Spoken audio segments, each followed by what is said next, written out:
population is shrinking, is decreasing. So that means that the manpower you can have in military service is decreasing, is declining. Russia's assault on Ukraine was a large geopolitical shock for Latvia, for the Baltic states, and for Ukraine.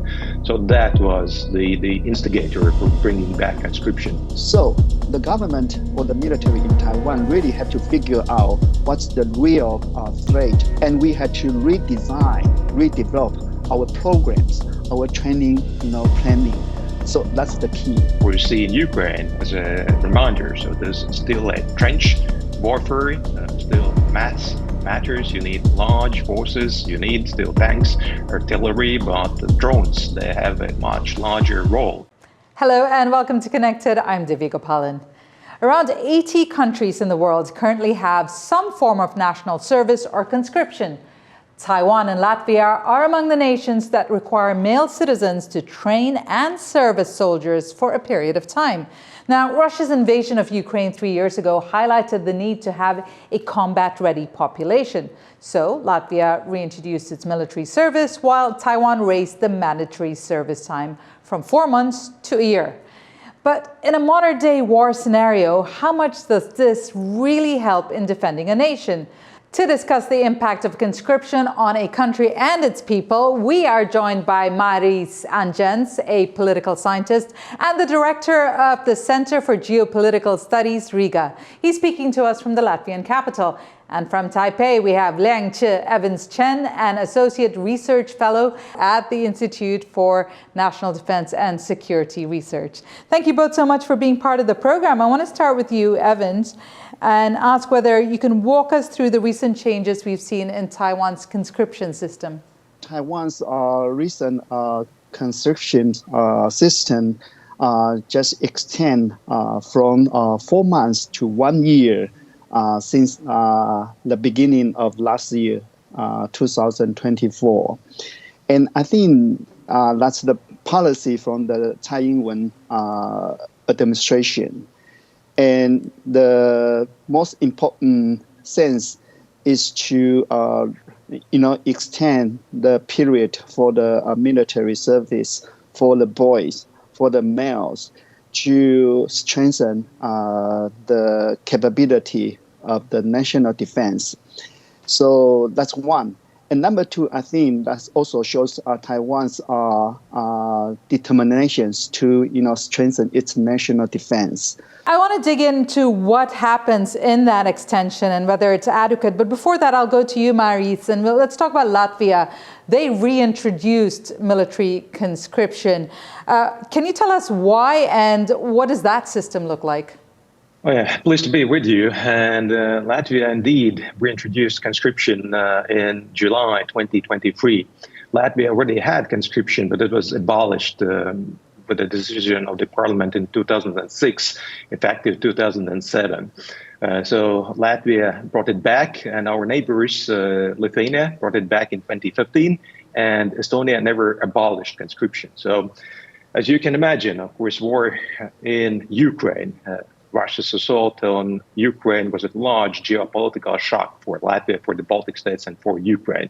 So that was the instigator for bringing back conscription. But another reason was the lack of soldiers, because in the beginning of 2022, there were more than 800 vacancies in the armed forces. So the war in Ukraine, Russia's aggression has demonstrated that both mass and technology matters, and you need soldiers. And you need conscripts as well. So, Evans, how do conscripts fit into Taiwan's current military structure? What happens in a time of conflict? How do they fill the holes that the soldiers don't fill, or how does that work? So far, I think in general, we still don't know the exact, the effectiveness of the extension. So I think the Ministry of National Defense in Taiwan probably will have the assessment of the new policy. You can imagine that, in the case of 4 months conscription, that just finished the basic fundamental military training for the rookies. So in general, they just leave the military service, return to the society or return to schools. They do not really serve in the military. But look at the case of 1 year, they still had to finish, they had to finish the fundamental, military education right at the beginning of the 4 months. And after that, they still had 8 months to go to serve in the military. So in general, that would be a very positive, impact on Taiwan's military preparation or build up. And absolutely, that will also, to share some burden of the military manpower for the nation. So in general, I think even so far we don't know the exact result or outcome of the 1 year service, but I think the result should be very positive. Evan says, share the burden, Māris. Is there a clear understanding of what role the conscripts will play compared to what the professional soldiers do in Latvia? Yeah, I believe it's absolutely clear, and also the training is quite similar to what professional soldiers receive, because the length of the service in Latvia, conscript service, is 11 months, so it's almost 1 year, quite similar to what it is in Taiwan. And for the first 3 months or so, the conscripts undergo basic training, which is, again, similar to that of professional soldiers. And then for the remainder of time, for the remaining 8 months, they serve in the armed forces as professional soldiers. Obviously, they have slightly different roles, but the training for these 11 months is rather similar to what the professional soldiers do. We talk about professional soldiers, and their training is really extensive, and they live this day in and day out. And, most countries have, those that have national service will be between, the average is between 12 months and 2 years. So Evans, especially with, Taiwan and the position it's in and the constant threats we're hearing from China, is 12 months enough? I don't have exact, answer for that. That will depend on, how well the soldiers are trained in the first stage of phase. They have the fundamental skills and they have the basic sense of the military service. And then the second stage, that means that they really need to, go to serve in any kind of, positions or duties. That would have another professional or more concrete training for the soldiers.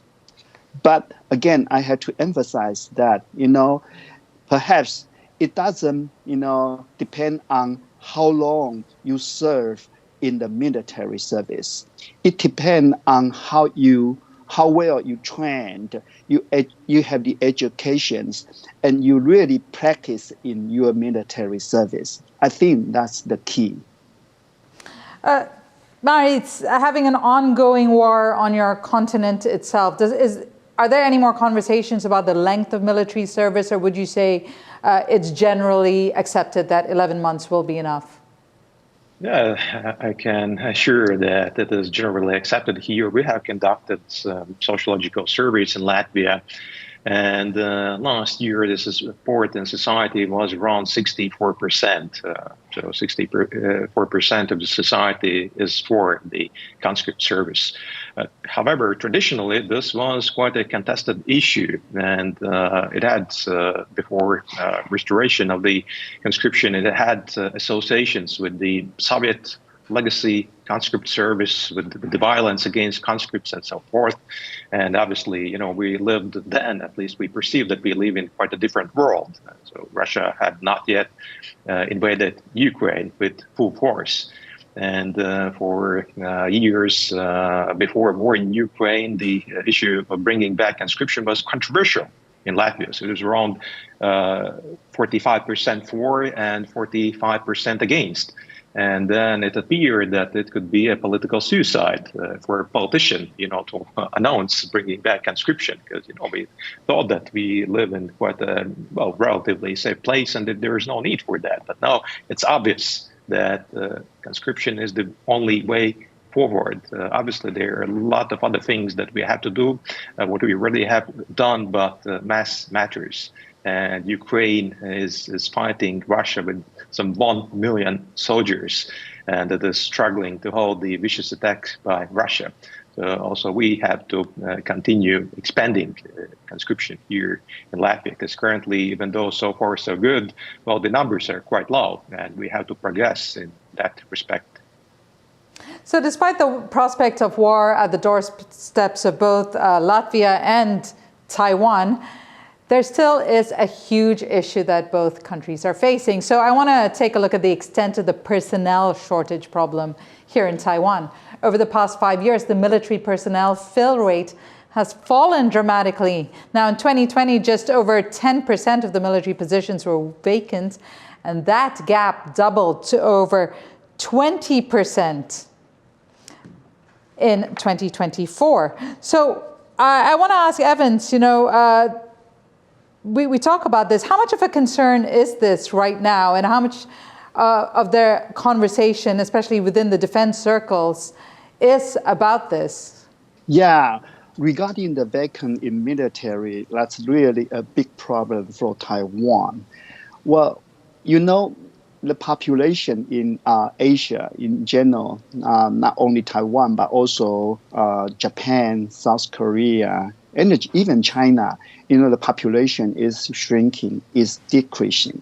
So that means that manpower you can have in military service is decreasing, is declining. It's kind of, paradox, because, after the COVID, I think Taiwan's economic performance is definitely good comparing to some other major countries in the world.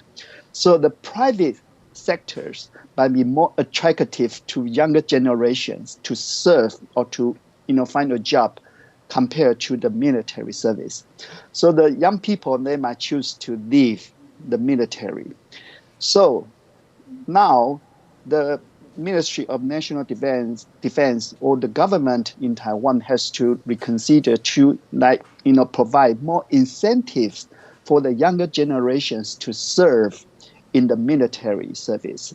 So I think that's difficult and very challenging, but that's an issue, that's a problem. So we got to face it.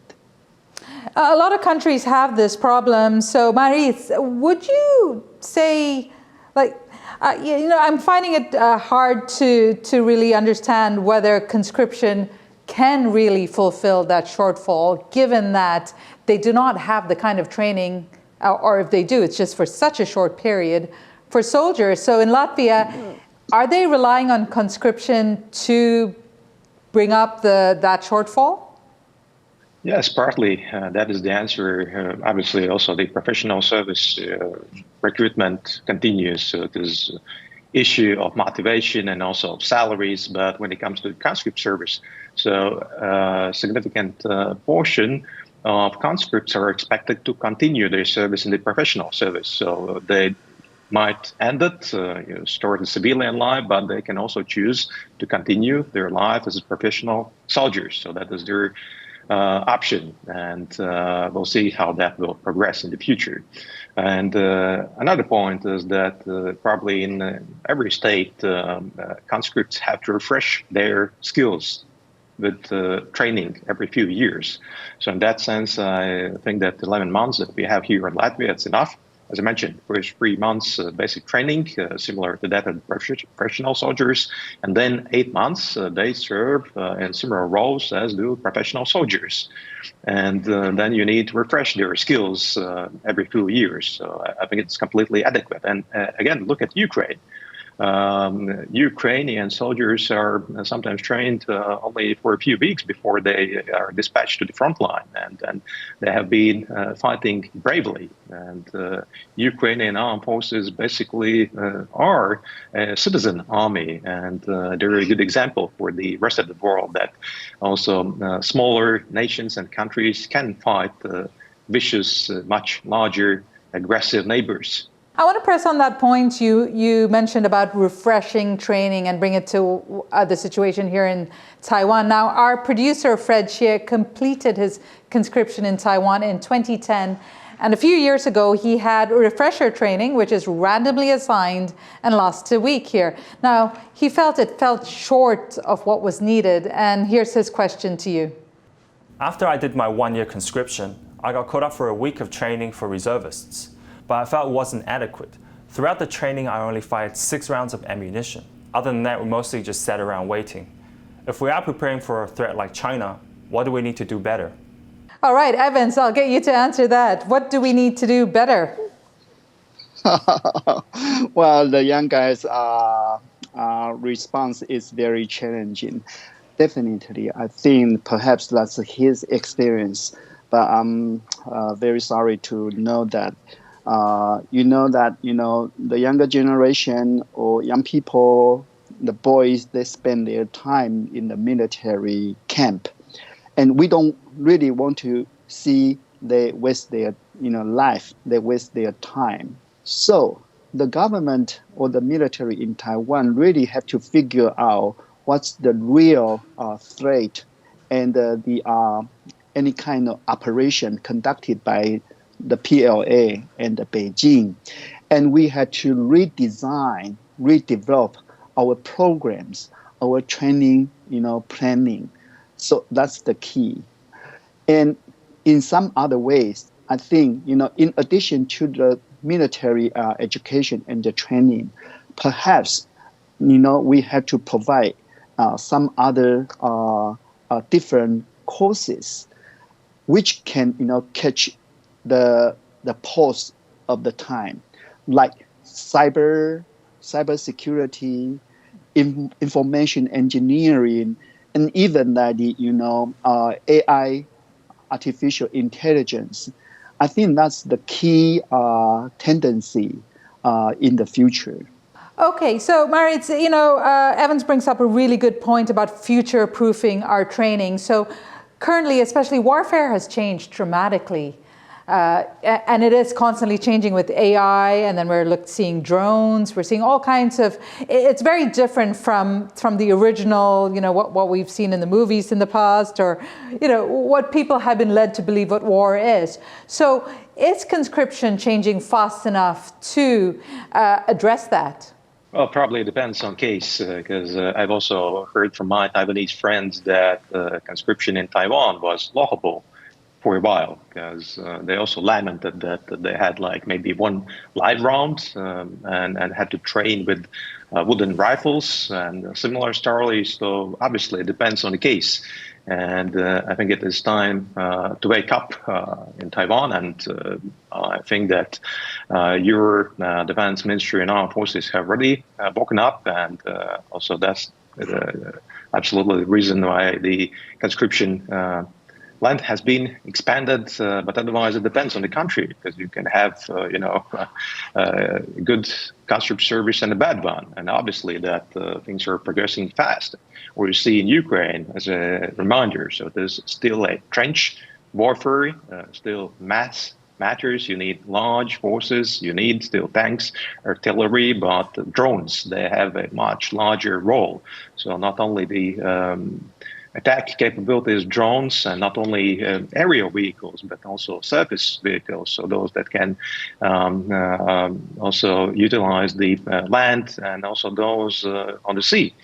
And you need also capabilities to counter drones. With that, I mean the electronic warfare capabilities. So everything matters. So conscription is only a small part, sort of a detail of much larger role, but it is a very important one. Right, and going back to personnel, conscription is not the only way in which Taiwan's military is trying to mitigate its shortage. TaiwanPlus reporter John Van Trieste brings us this report on the recent changes in the rules on re-enlisting retired veterans. Take a look. Taiwan's military is short-staffed, and the country's rapidly aging population is only partly to blame. Last year, 1,500 service people accepted offers of payment in exchange for early discharge, part of a policy meant to address pension system sustainability, adapt to reforms, and manage personnel composition. These efforts have seen rates of early retirements quadruple in 4 years, and there are fewer young recruits willing and able to fill the gaps. Now the Defense Ministry wants seasoned soldiers back. It's proposing scrapping a rule that made it hard to re-enlist soldiers who'd return to civilian life. The idea is that anyone itching to get back into uniform can do so after a year. 在品德不放宽、体位不放宽、不影响国军的战力状况下，让因为个人选择离开部队的人可以在回营服务，对国家战力提升有所帮助。But attracting veterans back will take money, both for pay and better conditions. And money is in short supply. Lawmakers have frozen billions of US dollars in military spending and cut equipment budgets by 3%. Defense analysts say the government will find a way forward, but that it needs to address better salaries for the plan to succeed. 的确，跟其他国家比较起来，台湾的 GDP 算是不错的，可是军人的待遇是比较偏低的。所以，如果可以提高他们的薪水的话，对于吸引这些人留在军中，或者是新的人加入军队是有帮助的。While many militaries face recruiting challenges, Taiwan's struggle is especially critical given the direct threat from China and its low enlistment rates.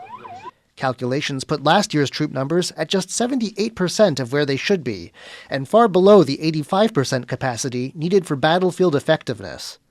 With more soldiers continuing to retire early, this gap could become a problem for Taiwan's national security.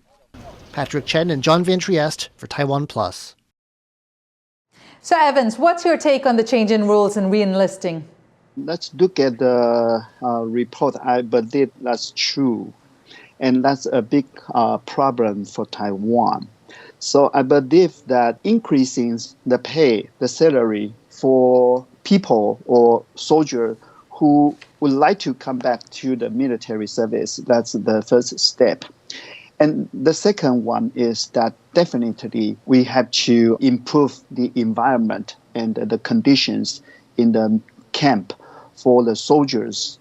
And number three, I think, like what I mentioned, you have to provide a kind of, prospective training and education programs, not only the military ones, but also, the one really can fit in the future and the younger generation, what they need in the future. I think that's the key. So I think the government in Taiwan had to, concentrate more efforts on public education, which means that to create and to do more dialogue, conversations with young people, with the society. Māris, I would say Latvia's situation is not as critical as Taiwan's, especially in the shortfall. But at the same time, Latvia is facing issues as far as low birth rate also and an outflow to other European countries of young people and young professionals. So what is the government doing there to make people or make young people want to be part of Latvia's defense? Well, when it comes to conscription, so most of the conscripts are volunteers. I think that's also a point that is important to make. So you can volunteer, and if you volunteer, you receive higher salary. So then you receive 600 euros per month and 1,100 at the discharge. If you are conscripted, conscript. So then you receive only 300 euros per month. So basically, if you apply voluntarily, you receive more when it comes to conscription. And the first two calls consisted only of volunteers, and only in the third call, you had to invoke the lottery system. So basically, it was a randomized system according to which people were selected, those who must enlist if they have not volunteered. So first and foremost, it is a voluntary-based system, but as the numbers will rise, and the numbers will rise, because in the first year, Latvia had only around 400 conscripts. This calendar year, there are going to be around 1,000, and when it comes to 2028, there should be 4,000 conscripts trained each year. So again, first volunteers, and then those who have not applied voluntarily. And Evans, we're running out of time here, but I kind of, as we go towards the end of the program, talk about what mindsets need to change here in Taiwan. Usually being in the armed forces, there's a certain stigma to a career in the armed forces where parents don't necessarily want their kids to be soldiers or, be at a point where their lives could be in danger. How do we change that mindset? What is your message to people to talk about why there should be thinking that everyone should be part of Taiwan's defense? That's a very good question. That's why I mentioned that public education, probably that's the key or is important for the Taiwanese government to do to create more dialogue and the conversations with the society. And number one, I think, in the public education or the public dialogue, I think Taiwan's government has to emphasize or re-emphasize that, hey, let's look at our real origins of the threat. That means, from PRC, China. And that's a very real potential threat to our national security. So we need to step out for our national defense. That's the number one. And number two is that, try to encourage our young people to serve in the military. And definitely we should create a better environment or condition for them. We, like what we mentioned, that we don't want you, to see they waste time, waste life in the service. And with that, we'll leave it there. Thank you both so much. Māris Andžāns, the director of the Center for Geopolitical Studies, Riga, joining us from Latvia, and Evans Chen, an associate research fellow at the Institute for National Defense and Security Research, speaking to us from Taipei. And for our viewers everywhere, it has been good to have your company. If you've enjoyed today's episode or have anything you'd like to add to the dialogue, join the conversation on our social media.